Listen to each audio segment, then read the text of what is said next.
بسم اللہ الرحمن الرحیم۔ آج جس ٹاپک پر، جس عنوان پر ہم گفتگو کرنے جا رہے ہیں، اس کو میں 2-3 پارٹس میں ڈیوائیڈ کر کے بات کرنے کی کوشش کروں گا۔ پہلی چیز یہ ہے کہ شب برات کی فضیلت اور اس کی اہمیت کچھ ہے یا نہیں، ایک بات۔ دوسری بات یہ ہے کہ شب برات میں کون سے اعمال کرنا چاہیے۔ تیسری چیز یہ ہے کہ شب برات میں کیا قبرستان جانا ثابت ہے یا سنت ہے۔ اور چوتھی چیز یہ ہے کہ شب برات کے بعد کتنے روزے رکھنا چاہیے یا روزے نہیں رکھنا چاہیے، یہ ایک عنوان ہے۔ اور اس میں کیا کوئی مخصوص قسم کی عبادت ہے۔ یہ 2-4 ٹاپکس پر انشاءاللہ مختصر روشنی ڈالنے کی کوشش کی جائے گی۔ پہلی بات تو یہ ہے کہ شب برات کا لفظ کسی حدیث میں، قرآن میں کہیں نہیں آیا ہے۔ یہ بعد میں ہو سکتا ہے کسی نے نام رکھ دیا ہو، چونکہ اس رات میں بہت سارے لوگوں کی جہنم سے مغفرت ہوگی، اس تعلق سے احادیث میں تذکرہ آیا ہے۔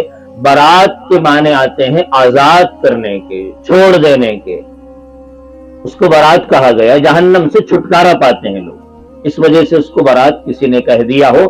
حدیث میں جو لفظ آیا ہوا ہے وہ لیلۃ النصف من شعبان کا لفظ آیا ہوا ہے، شعبان کی 15ویں رات۔ یہ ایک بات۔ دوسری بات یہ ہے کہ شب برات میں اب عام طور پہ لفظ شب برات ہی کے نام سے مشہور ہو گیا ہے، حدیث میں تو لیلۃ النصف من شعبان ہے، شعبان کی 15ویں رات۔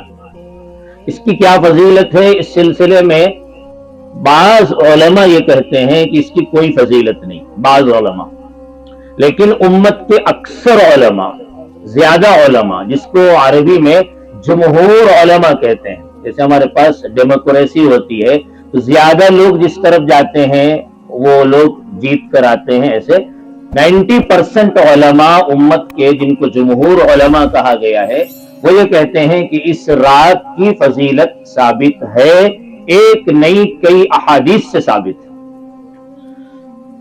بعض محققین کی تحقیق یہ ہے کہ 17 صحابہ رضوان اللہ علیہم اجمعین نے شب برات کے بارے میں روایات نقل کی ہے، اس کی فضیلت کیا ہے۔ ہاں، اس میں اکثر روایات ضعیف ہیں، کمزور ہیں، لیکن ایک دم ان اتھینٹک بھی نہیں ہے، تو جس کی وجہ سے اس کو ریجیکٹ کر دیا جائے۔ اور محدثین کا قاعدہ یہ ہے کہ جب ایک سے زائد احادیث جمع ہو جاتی ہے، اگرچہ وہ کمزور ہو، اگرچہ کہ وہ ضعیف ہو، مگر اس کے اندر ایک جان پیدا ہو جاتی ہے، اس کے اندر ایک حسن پیدا ہو جاتا ہے، اسے حسن درجے کی حدیث کہا جاتا ہے۔ 1-2 روایتیں تو ایسی ہیں جس کے بارے میں اکثر محدثین کہتے ہیں کہ بالکل بات صحیح ہے۔ ہمارے قریبی زمانے کے ایک عالم گزرے ہیں، البانی صاحب، ناصر الدین البانی صاحب، جن کو بہت سارے لوگ، وہ لوگ بھی مانتے ہیں جو شب برات کا انکار کرتے ہیں، وہ یہ کہتے ہیں کہ نہیں، اس سلسلے میں ایک حدیث بالکل حسن درجے کی۔ وہ حدیث کیا ہے؟ رسول اللہ صلی اللہ علیہ وسلم نے ارشاد فرمایا کہ اللہ تعالیٰ اس رات میں، یعنی 15ویں شعبان کی رات میں، 14 شعبان ختم ہوگا، مغرب کے بعد سے 15ویں شعبان شروع ہوتی ہے، اللہ تعالیٰ تمام انسانوں کی طرف متوجہ ہوتے ہیں اور تمام لوگوں کی مغفرت فرما دیتے ہیں۔ یغفر اللہ لجمیع خلقہ الا لمشرک او مشاحن۔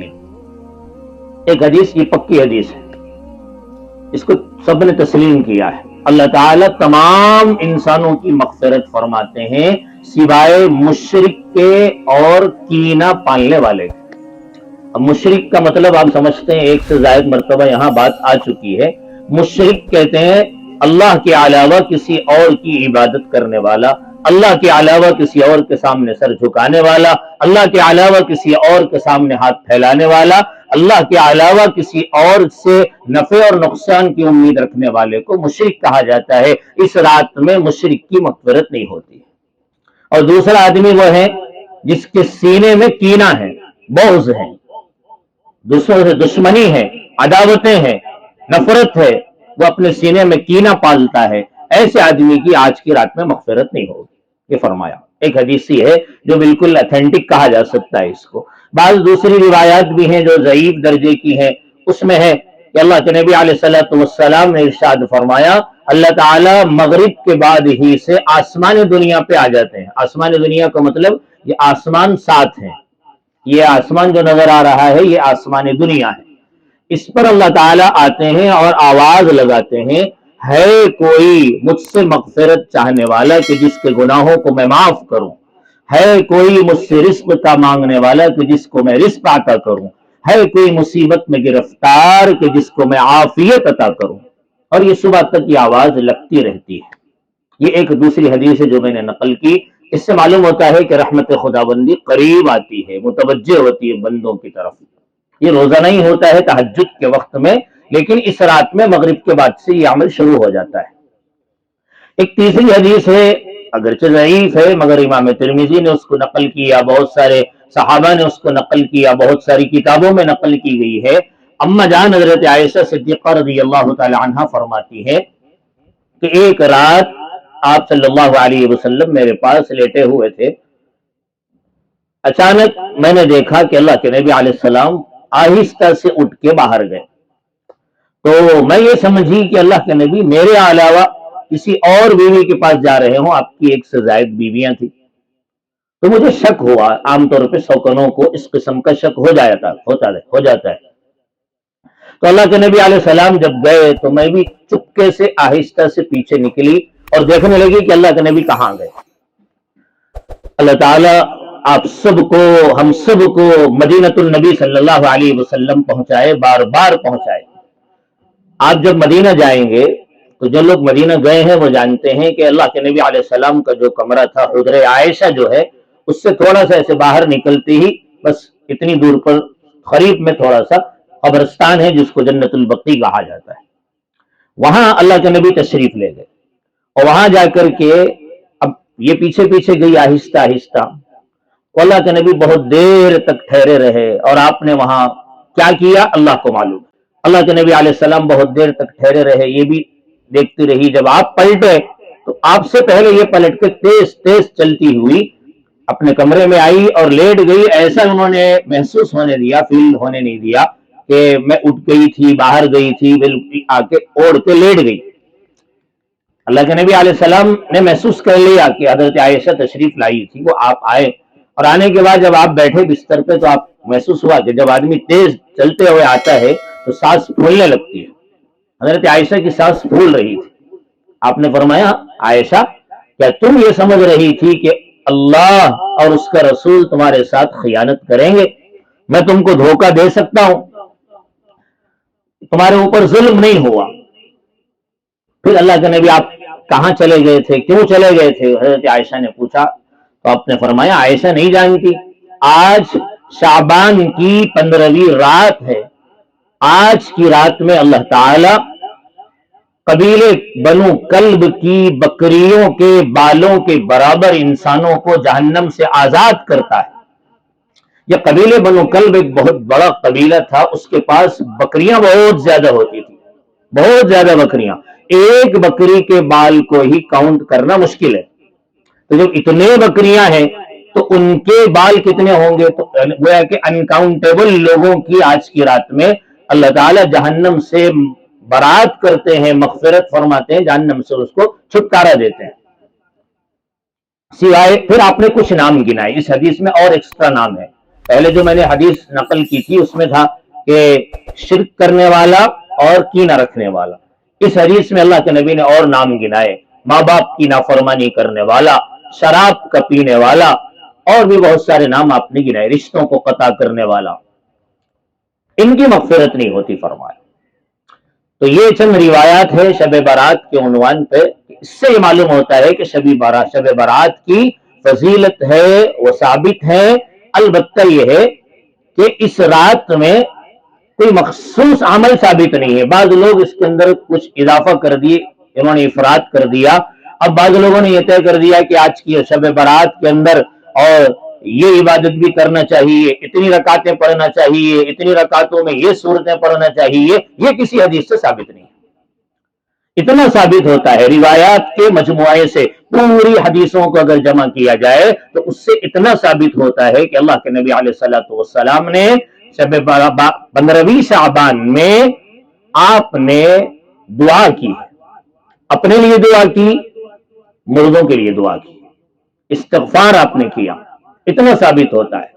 اور بعض روایت سے یہ معلوم ہوتا ہے کہ اللہ کی رحمت خاص متوجہ ہوتی ہے، تو اس موقع پر اگر آدمی کچھ عبادت کر لیں ٹھیک ہے، لیکن کون سی عبادت کرنی چاہیے یہ کسی حدیث سے ثابت نہیں ہے۔ اسی وجہ سے علماء نے لکھا ہے کہ آدمی کی طبیعت جس عبادت میں لگے اس کو آدمی کرے، چاہے نماز پڑھ لے، نفل نماز پڑھنا چاہتا ہے نفل نماز پڑھے، ذکر کرنا چاہتا ہو ذکر کرے، تلاوت کرنا چاہتا ہو تلاوت کرے۔ اہم عبادت اس رات کی دعا ہے، دعا ایک بات تو یہ ہوئی۔ اور یہ عبادتیں انڈیویجول ہونا چاہیے، انفرادی ہونی چاہیے، کہ میں ہوں، میرا گھر کا کونا ہے، میں اپنے گھر میں اپنے کونے میں بیٹھ کر اللہ کے سامنے اپنے گناہوں کی مغفرت طلب کروں، میں اللہ سے کچھ مانگوں، یہ عمل اللہ کے نبی علیہ السلام نے کیا تھا، بس اس کے علاوہ دوسری چیز ثابت نہیں۔ اب ایک دوسرا مسئلہ آتا ہے قبرستان، چونکہ اللہ کے نبی علیہ السلام قبرستان گئے تھے، اس وجہ سے بعض لوگ یہ سمجھتے ہیں کہ قبرستان جانا سنت ہے، لیکن اس سلسلے میں دو باتیں ذہن میں رکھنا چاہیے۔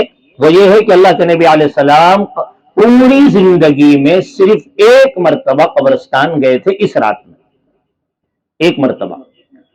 دوسری بات یہ ہے کہ آپ جا کے آئے تھے، لیکن جا کر آنے کے بعد آپ نے دوسرے لوگوں کو تلقین نہیں کی، ترغیب نہیں دی کہ بھئی تم بھی جاؤ اور جا کر کے یہ عمل کرو۔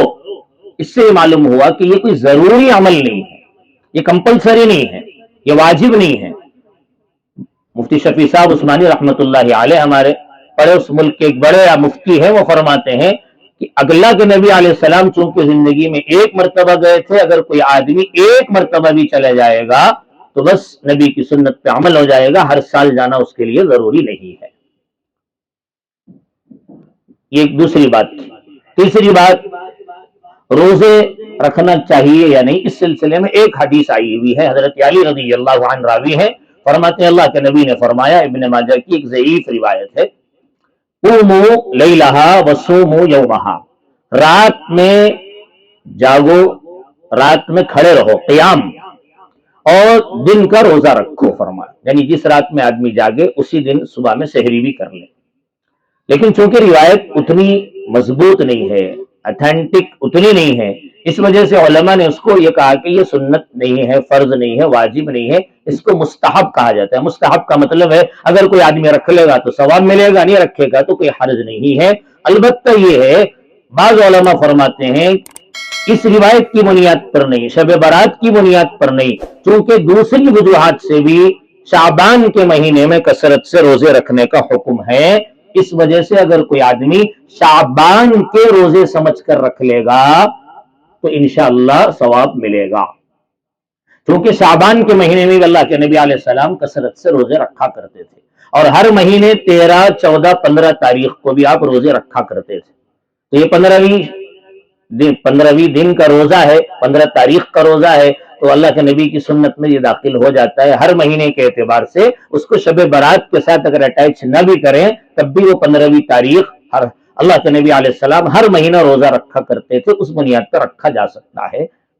ایک بات یہ ہے، اب کتنے رکھنا پوچھتے ہیں لوگ، اصل میں شعبان کے مہینے میں رسول اللہ صلی اللہ علیہ وسلم کثرت سے روزہ رکھتے تھے، پھر کنٹینیو رکھتے تھے۔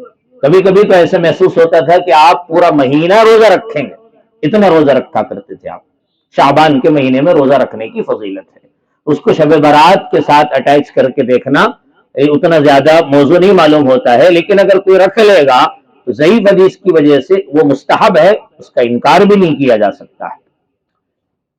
اور اب آخری بات یہ ہے، جیسے کہ میں نے عرض کیا کہ کوئی مخصوص عبادت، کوئی مخصوص عمل ثابت نہیں ہے، ہاں البتہ اس میں غلط کاموں سے اپنے آپ کو بچانا ضروری ہے۔ ان غلط کاموں میں ایک غلط کام ہمارے پاس یہ ہے کہ لوگ یہ سمجھتے ہیں کہ صاحب اس رات میں روحیں آتی ہے اور مردے قبرستان سے آتے ہیں، ان کے نام پہ کچھ کھانا پکایا جائے اور ان کے لیے کچھ میٹھے تیار کیے جائیں، یہ بالکل شریعت کے مزاج کے خلاف ہے۔ قرآن نے کہا ہے کہ اچھے لوگ علیین میں ان کی روحیں رہتی ہے اور برے لوگوں کی روح سجین میں رہتی ہے، وہاں ان کو اچھے لوگوں کے لیے جنت کی نعمتوں کا نظارہ کرایا جاتا ہے، برے لوگوں کے لیے وہاں ان کو سزائیں ملتی رہتی ہے۔ فرشتے، ہمارے پاس اسلام میں اصول یہ ہے کہ جو آدمی چلا گیا وہ واپس نہیں آتا ہے، فرشتے اللہ نے مقرر کر رکھے ہیں، وہ چھوٹ کے نہیں آتے ہیں۔ مخصوص قسم کا میٹھا پکانا، مخصوص قسم کے کپڑے پہننا، یہ رات کی عبادتوں میں ثابت نہیں ہے، بس اتنا ذہن میں رکھنا چاہیے۔ یہ شب برات سے متعلق چند مختصر باتیں آئی کہ اس کی فضیلت ثابت ہے، لیکن کوئی مخصوص عمل ثابت نہیں ہے۔ قبرستان کبھی کبھار آدمی جائے، وہ بھی تنہائی میں جائے، گروپ بنا کر کے، جتھا بنا کر کے، یہ کوئی عمل نہیں ہے۔ اکیلے تنہائی میں کسی وقت آدمی چلا جائے تو زندگی میں ایک بار بھی چلا جائے تو ساتھ ادا ہو جائے گی سنت۔ اور روزہ اگر کوئی آدمی رکھتا ہے، فرض واجب سمجھ کے نہ رکھے، رکھ لے گا تو ثواب ملے گا، کوئی نہیں رکھے گا تو کوئی اسی کے اوپر تان تشنی بھی نہ کرے۔ اس کے علاوہ بہت سارے لوگ بہت سارے معمولات بتاتے ہیں، کوئی کچھ بتا رہا ہے، کوئی کچھ بتا رہا ہے، تو یہ نبی کی سنت نہیں ہے۔ کسی بزرگ کا اگر عمل ہے تو اس کو دین سمجھ کے نہ کرے آدمی۔ اگر کسی کو کسی رات میں پڑھنے سے تجربے سے فائدہ محسوس ہوا ہے تو وہ ان کا اپنا تجربہ ہے، اگر شریعت کے خلاف نہیں ہے تو کیا جا سکتا ہے۔ یہ باتیں شب برات سے متعلق عرض کی گئی۔ تعالیٰ مجھے آپ کو اس کی توفیق نصیب فرمائے۔ جو کچھ عرض کیا گیا، اللہ مجھے آپ کو صحیح سمجھ کر صحیح عمل کی توفیق عطا فرمائے۔ وآخر دعوانا الحمدللہ رب العالمین۔